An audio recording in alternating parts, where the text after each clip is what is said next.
tayo sa may Taft Avenue. Lalagpas lang natin ng Palaw and then patawid tayo dito sa UN Avenue. So dito sa Taft maluwag ang traffic pala rito pag Sabado. So okay na okay mag-bike kahit ganitong oras. Yun nga lang, napakausok ng mga jeep. So approaching Lasal Taft na tayo. So ito na siya on our right.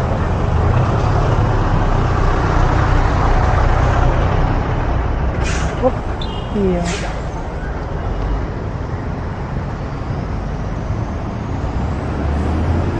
So ayan yung Lasal.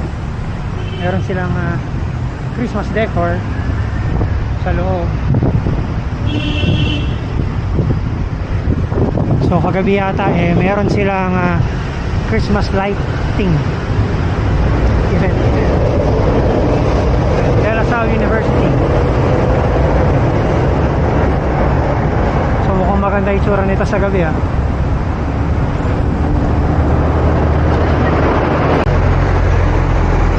So Vito Cruz Station na tayo.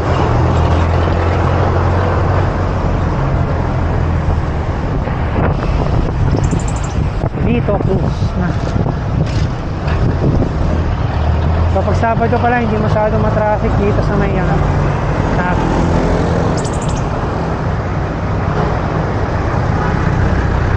So after ng Vito Cruz Station is Buendia na. So as expected medyo traffic na rito dahil maraming bus na at may mga bus station din kasi dito, and normally yung mga biyahe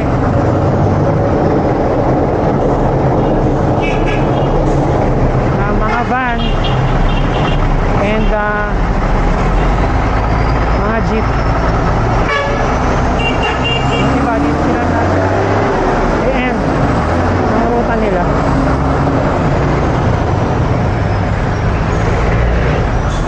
So yun lang naman pala sa part na yun. So pagdating dito maluwag na. So ayan yung sinasabi ko, anak lang, may mga terminal ng bus dito going to south, like yung Alps going to Batangas, itong BBL going to Balibago, Santa Rosa. So ito na yung intersection ng Buendia. So wala palang diretso rito, mukhang mag-U-turn tayo.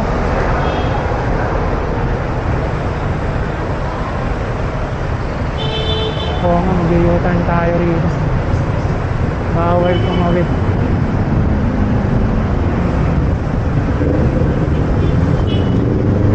So U-turn sa may bandang Buendia, dito sa may bandang Buendia.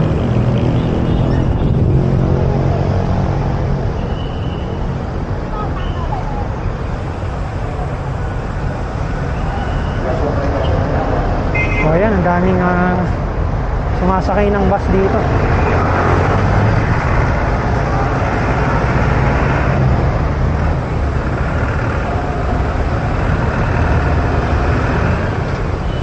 No left turn ng mga bus. Parang nagdadalawang isip kasi kuya. Anong gagawin niya?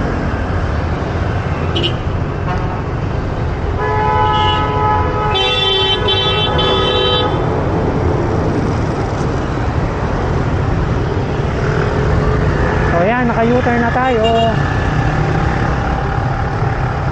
So babalik tayo sa Taft. So from here yung Baclaran station, parang 3 stations na lang yata.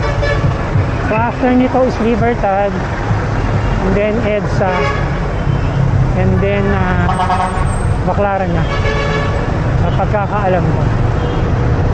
So ligo tayo uli dito sa may Taft Avenue.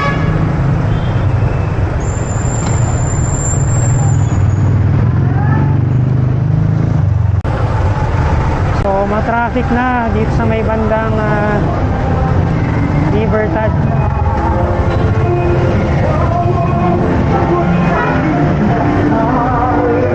Kasi ang daming nakapark, kaya napaka-traffic. Tapos kahit itong sasakyan ng pulis nakabalandra doon. So hindi natin alam kung nabibisita ba ito ng MMDA, kung mga bangketa na ito. Mukhang hindi. Grabe, halos sa kalahati na ng kalsada yung occupied ng mga vendors. Kaya grabe ang traffic dito. So approaching na tayo sa next station. Ang alam ko is EDSA na to. So after di sa may bandang market sa Libertad, maluwag naman yung traffic. And then dito mukha naman ding okay kasi walang pila. Ang hindi ko lang magets saan tatawid dito. Kasi kanina dito tayo nang galing, nung nag-start tayo, parang medyo alanganin yung nagtatawiran ng mga sasakyan. Hindi mo actually alam kung saan tumatawid. Kaya ko alam.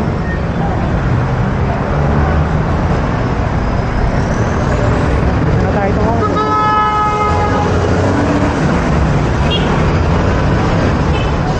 Medyo magulo medyo magulo yung tawiran.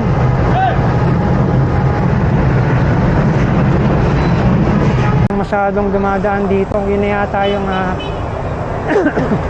Baclaran Station. So malapit lang pala yung EDSA sa Baclaran. Tanaw lang. Malapit lang. Pero syempre medyo matraffic na dito. Mabagal yung sasakyan kasi dito sa left maraming nakapark. So kuha na nila yung one lane.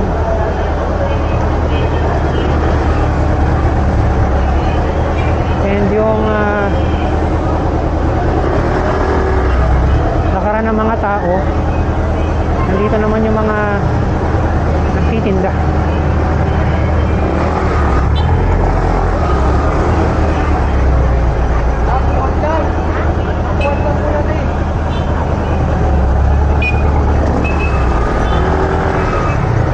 Medyo mabagal ang kalakaran. Hindi rin tayo makasingit sa gilid dahil maraming taong naglalakad. Kasi nga yung daanan ng tao occupied ng mga nagtitinda.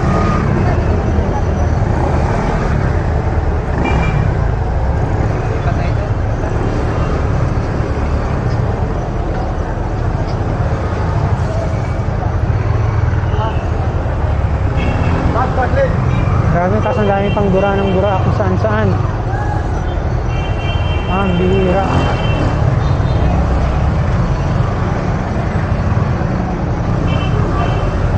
Bike.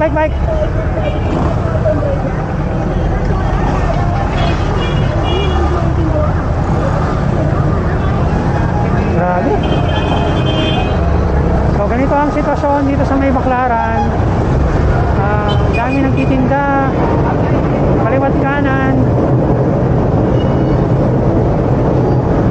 pero at least tumatakbo naman yung sasakyan.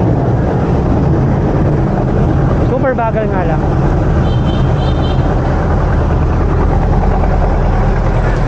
bike!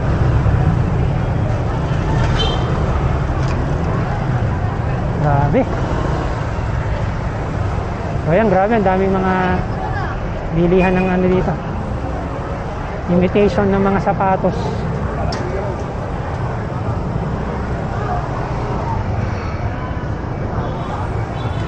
Only in the Philippines. Sana may ganito. So nasa ilalim na tayo ng ano, ng MRT station, Baclaran station. So ayan, may mga hihila-hila ng kanilang mga paninda. Kasi syempre nasa gitna din sila ng kalsada, kaya mapabagal din sila sa traffic.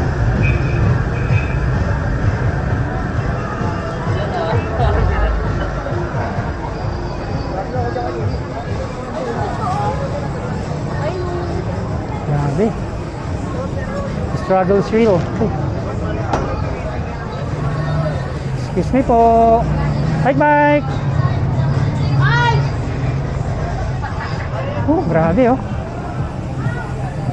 So yung mga bibili for Christmas na medyo tight ang budget, pwede kayong pumunta rito sa Baclaran. Marami kayong pwedeng mabili dito. Grabe, kitang-kita nyo naman.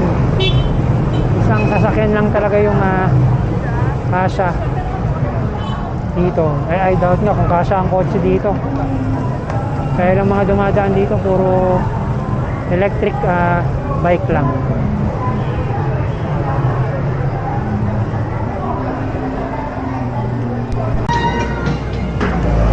So ito na yung palabas dito sa may Baclaran.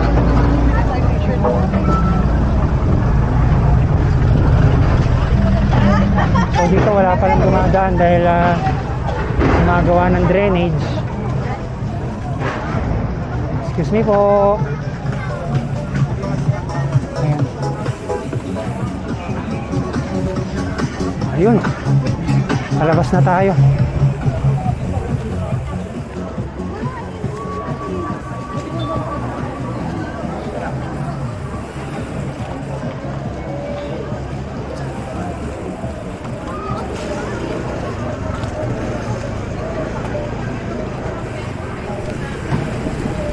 So dito na natin tatapusin yung ating vlog for today. So maraming salamat po sa panonood ng ating mga videos. So hopefully po makapag-subscribe kayo sa aking YouTube channel na so far parang 146 subscribers. Rider Rocky. And follow me po din sa aking page na Rider Rocky din. And on my Instagram na Biker Rock 77. So from Baclaran dito sa may Parañaque, marami pong salamat. Hanggang sa muli. Bye! Bye! Entra, Goy!